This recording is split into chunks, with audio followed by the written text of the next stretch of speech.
I feel like Brian never thought that he was going to be enough. Hello and welcome to True Crime Rocket Science, the most authentic voice in true crime. In this episode, we are going to revisit a question that emerged regarding Gabby Petito's remains and the state that they were found in.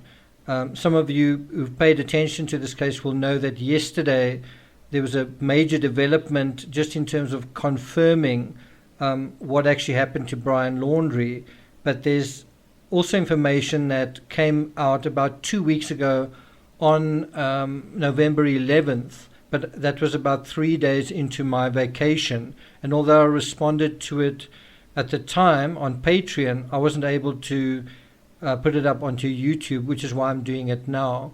And this has got to do, as I say, with the way that Gabby Petito's remains were found. And so before we get to that, if you haven't subscribed to the channel, please do.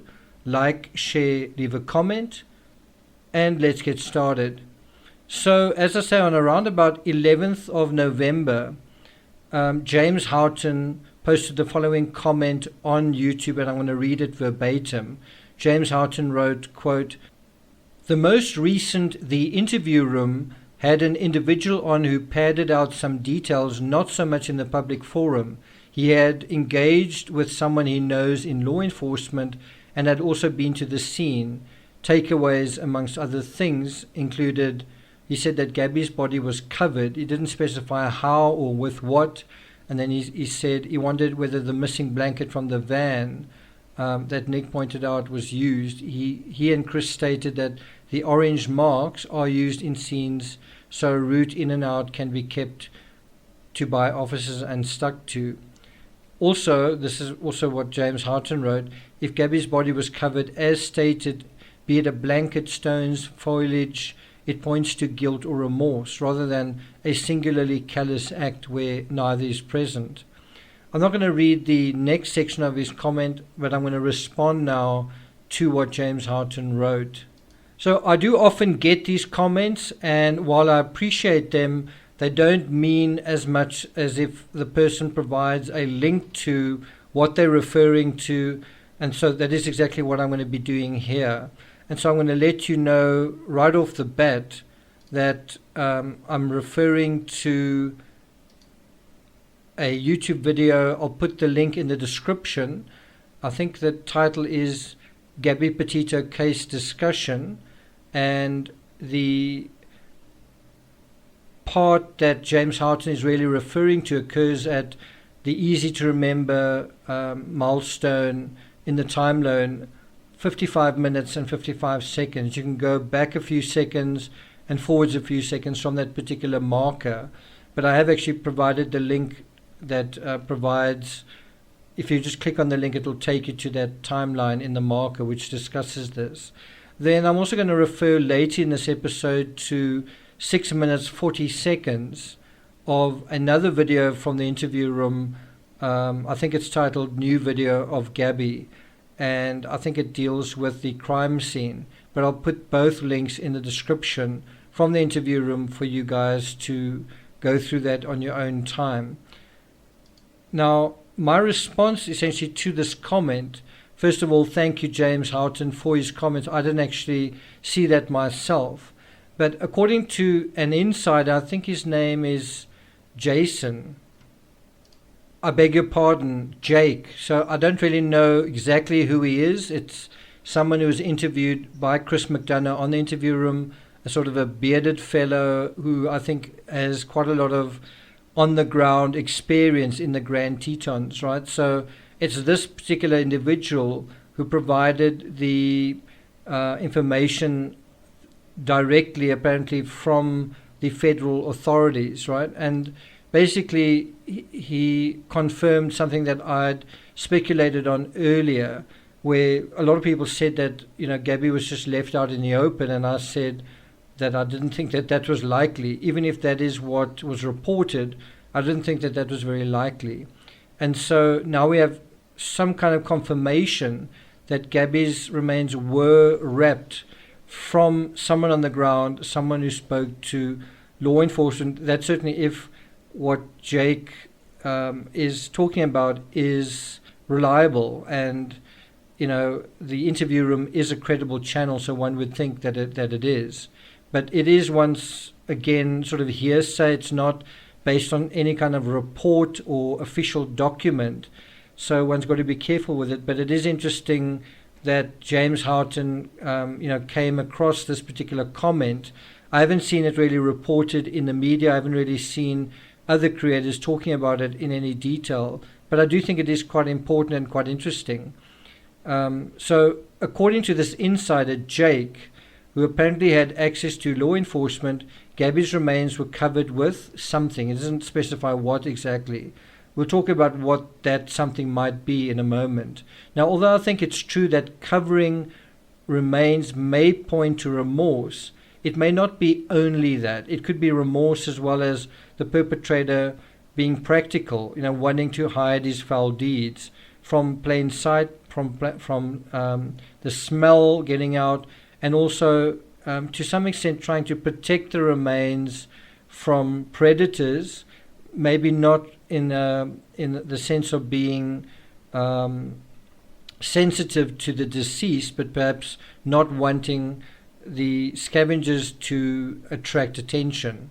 So if the scavengers are on the scene, that's also going to allow the body to be discovered. Something else that Jake mentioned is, I think that he said that he has seen remains be entirely kind of destroyed, not even skeletonized, just completely everything gone, including bone, in the space of a week. And so I think the fact that so much of Gabby was found, I think, and compare that to Brian Laundrie, of course some of the details are different, the weather conditions, the animals, the amount of water, but the fact remains that a lot more of Gabby was found than of Brian. And what that, I think, suggests anyway is that there was a covering, a wrapping of the remains in some way, right? It is interesting that the campsite was so close to the remains, so that, first of all, is interesting to bear in mind. Obviously, there was the option to bury the remains somewhere else. Perhaps the campsite was secluded, and intentionally so, and given the relatively thin foliage, cover from view was likely scarce across the Flat Creek bed. And this brings us to the video from the interview room dealing with the crime scene, dealing with where Gabby's remains were found. Now, the part that I found particularly interesting is at 6 minutes 40 seconds, where you get a side-on view. Most of the views we get of where the cross is placed are from almost the bottom of the cross perspective. So almost from Gabby's feet perspective, in the front, in the foreground, leading to the head in the background, and then the background to that perspective. We don't get many side-on views, and from the side-on view you get a very good idea of the lay of this grave, essentially, how low, just below the eye line it is in terms of the surrounding brush, right? And also how unlikely it would be to spot from across the river, right? Across the creek. So this image from the interview room, credit to the interview room, credit to Chris McDonough, really shows that perspective, I think, quite well, right? So I wanted to highlight that. I do find the contrast in the discovery of Gabby's remains versus Brian's worth noting. So there's a sense that even in death, Gabby was loved, right? There's the multiple crosses marking the spot, the actual spot, or even the general area, and there have been visits by several family members and tributes by them. And there was also a public memorial service. And there was something with Gabby when she died. In Brian's case, there was none of that. He died alone. There's no grave marking where he lay, and no family members have really paid tribute to him as a person after his death, certainly not publicly. The media initially reported that there would be no funeral service for Brian, and although there likely was a private ceremony with his family, think of what a contrast the silence of his family has been compared to Team Gabby. I wonder if this speaks to Brian's lack of nous, not only as a communicator, but in terms of what he couldn't anticipate in terms of social media. He told one Moab cop that he didn't have a phone, and Gabby had to remind him to charge it. One can anticipate on a journey that was more a business venture than anything else, and a venture specifically aimed at ramping up what you see is not necessarily what you get, Insta-idols on social media, that arguments between the two were about being on the phone excessively and posturing to a large or not large enough anonymous audience. That can feel very invalidating, alienating, and lonely when the trip was supposed to be romantic, right? So the last thing I want to say about this rapping that Gabby was apparently found in, and again, you can go to the interview room to listen to Jake talking about what law enforcement told him, the circumstances, as I go to 55 minutes, 55 seconds. But I think one's got to kind of wonder, what could Gabby have been wrapped in? So although we've been informed fairly reliably that she was wrapped in something, the question is what? And I think there are a few alternatives. I think the one is it could have been her own sleeping bag. It could also have been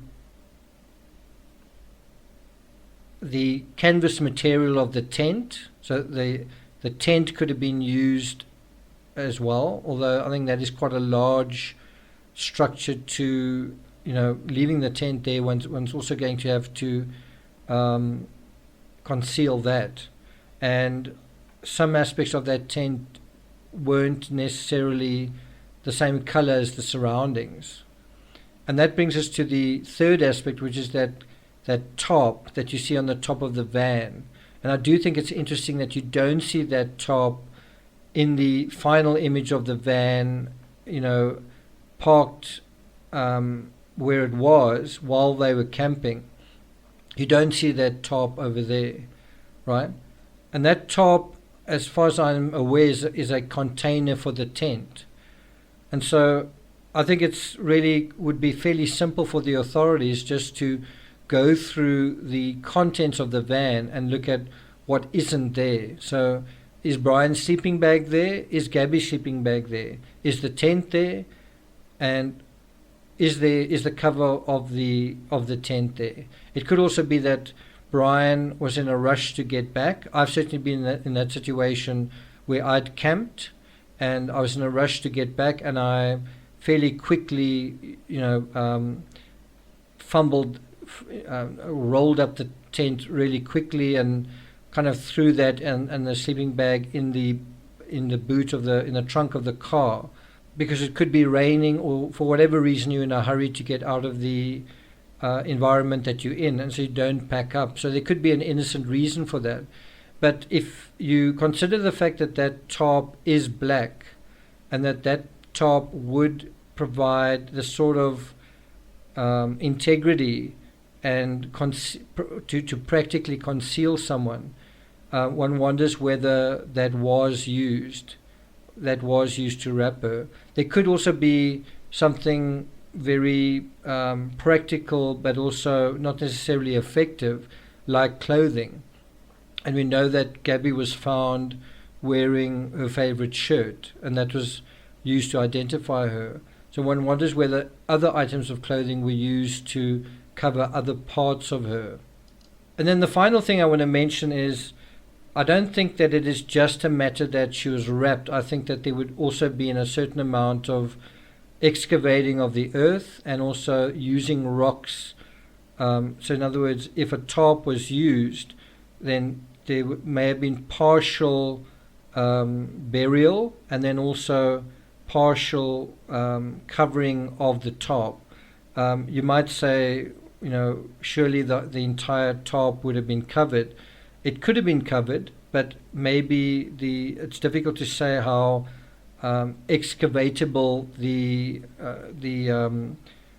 that gravel area around the campsite was. It looks like it could be fairly soft earth, but not very deep necessarily. And so it may have been a combination of a partial burial, wrapped remains, and then also covering the remains with stones. and the idea that the stones would keep the body in a certain place and not allow it to wash away and thus be exposed, and thus expose the perpetrator. Does that make sense? So I do want to say that in general, when it comes to true crime, we try to be rational and to some extent logical and sensible within the criminal mind about what someone is likely to do. But the criminal mind isn't always logical or sensible or rational. It is sometimes irrational. Emotions can make someone irrational. And so often when we make predictions on this channel, when you speculate, it's in the area of basing what we think we know based on the rational behavior of someone under certain circumstances. And of course, they're not always rational. I think the Cleo Smith case shows that a crime can take place that doesn't seem to make any sense, that just seems far too brazen and reckless and just doesn't seem to be rational in a way, right? And then when you take that assessment and you look at the person who was eventually apprehended, how rational do you think he actually was? I think it's quite interesting to look at it from that perspective. In any event, I'm not going to take it further than that. I might be doing a live discussion this weekend on some of the recent events in this case and the Summer Wells case. I will also be continuing my analysis of the Summer Wells interview on Dr. Phil, and also I'll be putting up the promised analysis of the Moab incident. I just need to get my bearings. I've just returned from a trip myself and just got some things to get through and get into a routine. But you can expect regular content in that respect on the Moab incident shortly. Thank you for listening, and I'll see you guys next time.